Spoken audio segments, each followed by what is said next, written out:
Hello and welcome to 7 Energies Holistic Channel. In today's video, we will be discussing about how to open your third eye chakra for spiritual awakening.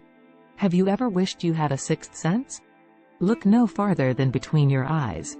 The third eye chakra can provide wisdom and insight, as well as deepen your spiritual connection.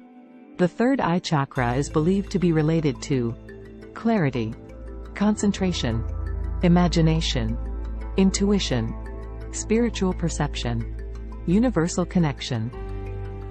While the physical eyes perceive the physical world, the third eye sees the true world.